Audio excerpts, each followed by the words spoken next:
ఈరోజు నేను చెప్పబోయే స్టోరీ అత్యాశ ఫలితం. పూర్వం అవంతిపుర రాజ్యాన్ని ఆనందవర్మ పాలిస్తూ ఉండేవాడు. తన ఏకైక కుమార్తె నందితాదేవి పెళ్లి సందర్భంగా రాజధానిలోని ప్రజలకు కానుకలు ఇస్తున్నట్టు ప్రకటించాడు. దీంతో జనాలంతా పెద్ద సంఖ్యలో కోట దగ్గరకు చేరారు. నగలు, ఆవులు, గేదెలు, డబ్బు ఇలా ఎవరు ఏవి కోరుకుంటే వాటిని వారి వారి ఆర్థిక పరిస్థితి ఆధారంగా అందిస్తున్నారు సైనికులు. అంతలోనే అక్కడికి ఓ అత్యాశపరుడైన వడ్డీ వ్యాపారి తన వేషం మార్చి వచ్చాడు. రాజా, నేను ఈ రాజ్యంలోనే అందరికంటే పేదవాణ్ణి.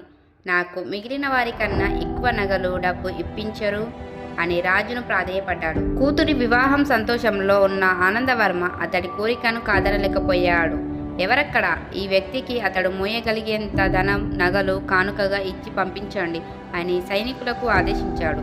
రాజాజ్ఞ మేరకు భటులు ఇక సంచి నిండా నగలు, డబ్బు ఇచ్చారు. మారువేషంలో ఉన్న వడ్డీ వ్యాపారి దాంతో సంతృప్తి చెందకుండా ఇంకా పెద్ద మొత్తంలో ధనం, నగలు తీసుకోవాలనుకున్నాడు. సైనికులు ఇస్తున్న కొద్దీ ఇంకొంత మరికొంత అంటూ అడగసాగాడు. స్వయంగా రాజుగారే చెప్పారు కాబట్టి భటులు సైతం ఎదురు చెప్పకుండా ఇవ్వసాగారు. 2-3 సంచులు నింపుకున్న తర్వాత వాటిని తన భుజానికి ఎత్తుకొని ఆ వడ్డీ వ్యాపారి ముందుకు కదిలాడు. కొన్ని అడుగులు ముందుకు నడవగానే బరువుకు తాళలేక కింద పడి తీవ్ర గాయాల పాలయ్యాడు. ఆస్థాన వైద్యులు వడ్డీ వ్యాపారిని పరీక్షించి వైద్యం చేశారు. ఇంతలోనే ఎవరో ఆ వ్యాపారిని గుర్తించి విషయాన్ని భటులకు చెప్పారు.